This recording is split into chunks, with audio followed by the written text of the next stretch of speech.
اللہ جل شانہ کا بڑا احسان ہے کہ اس نے ہم لوگوں کو یہ عطا کی۔ یہ مختصر سی زندگی اللہ تعالیٰ کی ہے، کسی کی 50 سال، کسی کی 60 سال، کسی کی 100 سال سے زیادہ کے آدمی دیکھنے میں نہیں آتے۔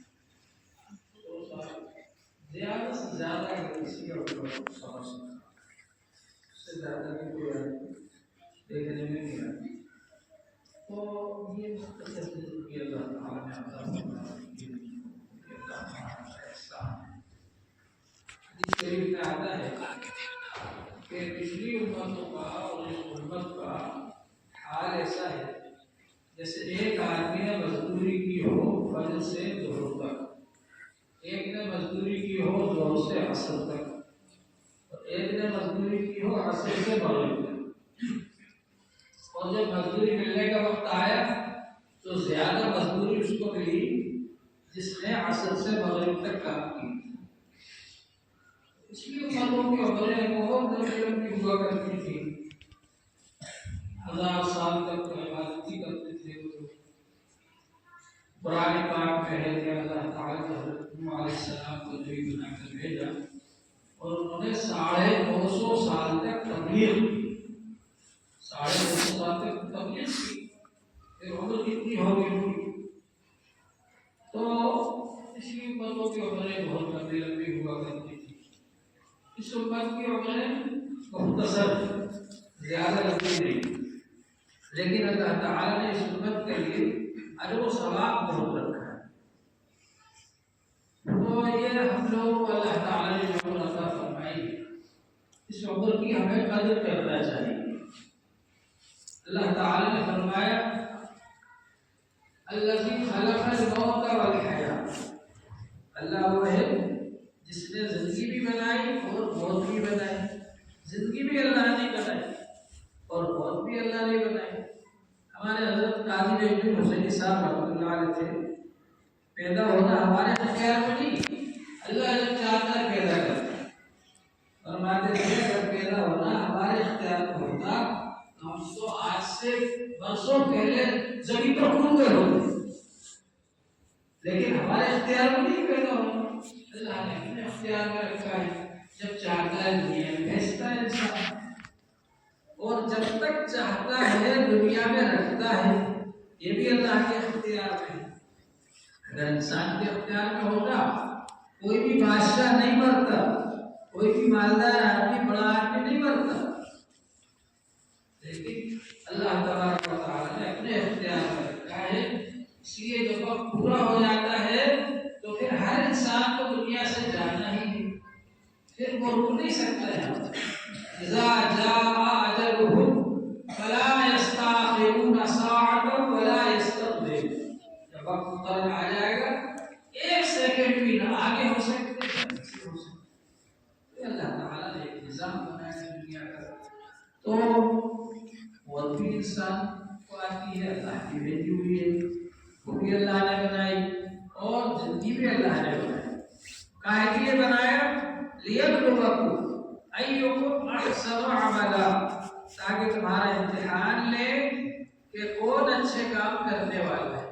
اس مقصد کے لیے بنایا ہے زندگی بھی موت بھی، کہ انسان کا امتحان لے کہ دنیا میں رہ کر زندگی کو آدمی صحیح استعمال کرتا ہے یا نہیں کرتا، کیسے کام کرتا ہے۔ اس کے لیے اللہ تعالیٰ نے یہ سارا نظام جاری فرمایا، انبیاء علیہ السلام کو بھیجا، آسمانی کتابیں نازل فرمائی، اور اللہ جل شانہ نے یہ سارا جو نظام چلایا ہے کائنات کا، اس لیے چلایا کہ انسان کا امتحان لے کہ یہ اچھے کام کرتا ہے یا نہیں کرتا، کیسے کام کرتا ہے۔ اللہ تعالیٰ نے انسان کو اختیار دیا ہے، اس اختیار کو یہ صحیح استعمال کرتا ہے یا نہیں کرتا۔ اللہ تعالیٰ چاہتے تو یہ بھی کر سکتے تھے کہ کوئی آدمی جھوٹ بولنا چاہے تو وہ ہو جائے، اس کی زبان میں بول سکے، کوئی آدمی غلط چیز کو دیکھنا چاہے اس کی آنکھ اندھی ہو جائے، دیکھ ہی نہ سکے، کوئی آدمی چوری کرنا چاہے اس کا ہاتھ لاغر ہو جائے، اٹھ ہی نہ سکے۔ کوئی آدمی کہیں غلط جگہ جانا چاہے، اس کا پاؤں سے وہ لگڑا ہو جائے، جا ہی نہ سکے، یہ بھی کر سکتے تھے اللہ، لیکن اللہ نے دنیا میں انسان کو طاقت دی، اختیار دی۔ فمن شاء فلیؤمن ومن شاء فلیکفر، جو چاہے ایمان لے آئے، جو چاہے کفر کرے، اپنے اختیار سے کر رہا ہے۔ اللہ نے اس کو جو اختیار دیا ہے، جو طاقت دی، اس کو اپنے اختیار سے استعمال کر رہا ہے، اچھے یا برے کام میں، اچھے کام میں استعمال کرے گا اللہ کے انعام ملے گا، غلط کام میں استعمال کرے گا اللہ کی سزا ملے گی۔ یہ اصول بنا دیا تعالیٰ، اور اس کا امتحان ہے دنیا میں۔ تو دنیا میں بہت سارے لوگ آئے چلے گئے، آ رہے ہیں جا رہے ہیں، یہ دنیا جو ہے یہ مسافر خانہ ہے۔ کن فی الدنیا کأنک غریب او عابر سبیل، دنیا میں ایسے رہو جیسے مسافر رہتا ہے، پردیسی رہتا ہے، یا راہ گزر رہتا ہے، راستہ چلنے والا۔ جب وہ راستے میں کہیں بیٹھ جاتا ہے، تھک ہار کر سائے میں بیٹھ جاتا ہے کسی طرف سے، تو وہاں مکان نہیں بناتا، کوئی بلڈنگ نہیں بناتا وہاں پر رہنے کے لیے، وہ سمجھتا ہے کہ تھوڑی دیر کے لیے بیٹھا ہوں، آگے چلا جاؤں۔ اسی طرح سے انسان کو دنیا میں رہنا چاہیے، جیسے مسافر ہوتا ہے، پردیسی ہوتا ہے، یا یہ کہ راہ گزر ہوتا ہے، اس طرح دنیا میں رہنا چاہیے۔ حضرت عمر ایک بار آئے حضور صلی اللہ علیہ وسلم سے ملاقات کے لیے، تو حضور صلی اللہ علیہ وسلم ایک چٹائی پر بیٹھے ہوئے تھے، کمرے کے کونے میں تھوڑی سی ٹکریں پڑی ہوئی تھی۔ حضرت عمر رضی اللہ عنہ اللہ کے رسول کی قیصر و کسریٰ کے جو بادشاہ ہیں، بڑے بڑے قیصر و کسریٰ، روم اور ایران کے بادشاہ، تو بڑے عیش و آرام میں ہیں، کافی حالت میں ہیں۔ تو حضور صلی اللہ علیہ وسلم نے فرمایا ما انا الا کالمستظل تحت الشجرہ، میری مثال میں اس لیے جیسے راستہ چلتے ہوئے کوئی آدمی درخت کے سائے میں بیٹھ جائے تو ظاہر ہے کہ وہاں تھوڑی دیر بیٹھے گا، چلا جائے گا۔ تو ایک روایت میں یہ آپ نے فرمایا کہ ہم یہ نہیں چاہتے کہ ان کو یہ سب نعمتیں دنیا میں مل جائیں اور ہم کو آخرت میں ملے۔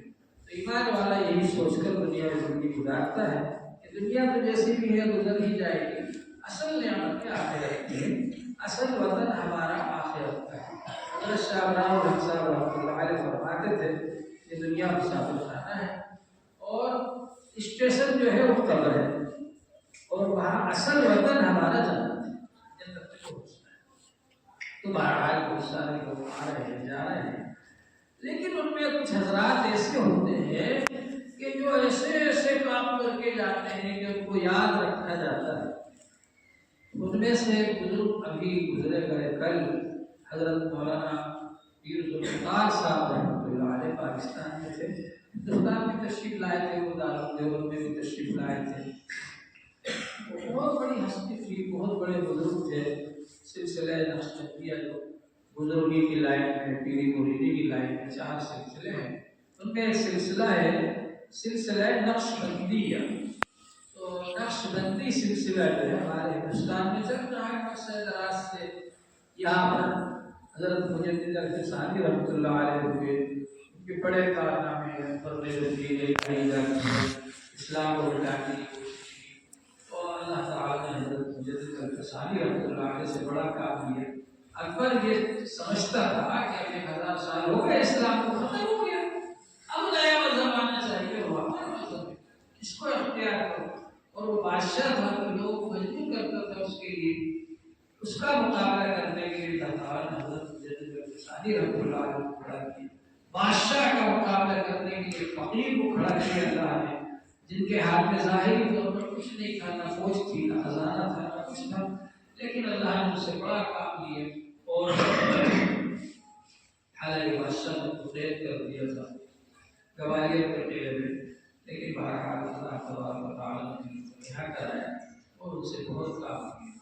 تو حضرت مجدد الفسانی رحمۃ اللہ علیہ بھی نقشبندیہ سلسلے میں تھے، خواجہ باقی باللہ رحمۃ اللہ علیہ کے مرید تھے، اسی طرح سے حضرت شاہ ولی اللہ دہلوی رحمۃ اللہ علیہ بھی نقشبندیہ سلسلے میں تھے، اسی طرح سے اور میاں مظہر جان جانا رحمۃ اللہ علیہ، مظہر جان جانا رحمۃ اللہ علیہ بہت بڑے بزرگ تھے نقشبندیہ سلسلے کے، اور بہت سارے حضرات رہے یہاں پر، اور ہمارے بھوپال میں ماشاء اللہ نقشبندیہ سلسلے کی احمدیہ سلسلے کی ایک خاص خانقاہ ہے جو عرصے دراز سے چل رہی ہے۔ یہاں کے جو نواب حضرات تھے وہ بڑے قدردان تھے اللہ والوں کے، اور انہوں نے اس زمانے میں حضرت شاہ رؤوف احمد صاحب رحمۃ اللہ علیہ کو بلا کر رکھا، جو حضرت ثانی رحمۃ اللہ علیہ کے خاندان میں بھی تھے اور ان کے روحانی سلسلے میں بھی تھے، جن کی عوالم المعارف کے نام سے کتاب ہے۔ وہ یہاں پر رہے، ان کے بیٹے رہے، ان کے بیٹے رہے، ان کے بیٹے رہے، اس طرح سے سلسلہ وہاں چل رہا ہے۔ ایسے ہی نقشبندیہ سلسلے کے بہت بڑے بزرگ تھے حضرت پیر ذوالفقار صاحب رحمۃ اللہ علیہ۔ اس زمانے کے اندر خانقاہی لائن کو، پیری مریدی کی لائن کو عوام تک پہنچانے والے، عوام کے دل کی دھڑکن بنانے والے حضرت پیر ذوالفقار صاحب رحمۃ اللہ علیہ بہت کام کیا، بہت بڑی خانقاہ تھی ان کی پاکستان میں، اور جگہ جگہ دوسرے ملکوں کا سفر کرتے تھے، دنیا بھر کے سفر کیے انہوں نے، جگہ جگہ جا کر خانقاہیں قائم کی، اپنے مریدوں کو خلافت دی، ان کو خلیفہ بنایا، اٹھایا خانقاہوں میں۔ تو یہ بہت بڑا کام وہ کر رہے تھے اور اللہ تعالیٰ نے ان سے بہت کام لیا۔ تو ایسے لوگ جب جاتے ہیں تو ساری دنیا ہوتی ہے، جب سے ان کے انتقال کی خبر آئی سب لوگ، بہت سے لوگ رو رہے ہیں آنسو سے، جھیلوں سے، اتنے بڑے آدمی چلے گئے۔ اللہ ہمارے دل تک رہتے ہیں تو ان کی وجہ سے اللہ تعالیٰ بہت سی مصیبتیں دور فرما دیتے ہیں اور بہت سے عذاب ٹل جاتے ہیں، اور ان کی برکت سے اللہ تعالیٰ لوگوں کو بہت فائدہ پہنچاتے ہیں۔ تو ایسے اللہ والوں کا اڑ جانا ان کی برکتوں سے معلومی ہے، لیکن بہرحال اللہ تعالیٰ کی طرف سے جو وقت مقرر تھا، جب تک وقت مقرر تھا بہت ساری بیماریاں تھیں، شوگر کی تھی، گردے وغیرہ تھا، لیکن اللہ تعالیٰ نے جب تک چاہا ان سے کام لیا۔ کل وہ رخصت ہو گئے دنیا سے، اور آج ان کی جنازے کی نماز ہوگی 2 بجے اور دفن کیا جائے۔ تو ان کے لیے آپ حضرات ماشاء اللہ صبح سے قرآن پاک پڑھ رہے ہیں، ان کے لیے سارے ثواب کرنا ہے کہ اللہ تعالیٰ اس سب کا ثواب ان کو پہنچا دے، ان کی روح اور رحمت عطا فرمائے، ان کو اعلیٰ درجات عطا فرمائے۔ کل ہماری جب مجلس ہو رہی تھی، ذکر کی مجلس ہو رہی تھی، اس وقت ان کی خبر آ گئی تھی، ایک صاحب نے بتایا، تو مجلس کے بعد بھی ہم نے ان کے لیے دعا کرائی تھی، مغفرت کی۔ لیکن 12 کے یہاں مدرسے میں تو ماشاء اللہ حضرات پڑھتے رہتے ہیں ہر وقت قرآن پاک، تو اس لیے یہاں خاص طور سے دعا کرائی جا رہی ہے۔ یہ دارالعلوم جامعہ محمودیہ ایک بہت بڑے بزرگ کے نام سے ہمارے شیخ محمود صاحب رحمۃ اللہ علیہ تھے، ان کو بھی اللہ تعالیٰ نے بہت نوازا تھا، جہاں کے وہ بہت بڑے ساری دنیا کے بڑے مفتی اعظم تھے، اسی طرح سے اللہ تعالیٰ نے بزرگی کی لائن سے ان کو بہت نوازا تھا، اور بہت بڑے ولایت کے درجے کا فائز تھے وہ۔ ان کے نام سے ایک مدرسہ ہے، تو ہے کہ روحانی لائن کے لوگوں سے اس مدرسے کا بڑا رشتہ ہے کہ روحانی بزرگ کے نام پر یہ جامعہ محمودیہ ہے، حضرت مفتی محمود صاحب رحمۃ اللہ علیہ کے نام پر، اور وہ بھی ایک بہت بڑے روحانی شخصیت تھے حضرت پیر صاحب ذوالفقار صاحب رحمۃ اللہ علیہ۔ تو ان کو ہمیں سارے ثواب کرنا ہے اور اللہ سے دعا کرنا ہے کہ اللہ تعالیٰ کو اعلیٰ و بلند مقامات عطا فرمائے۔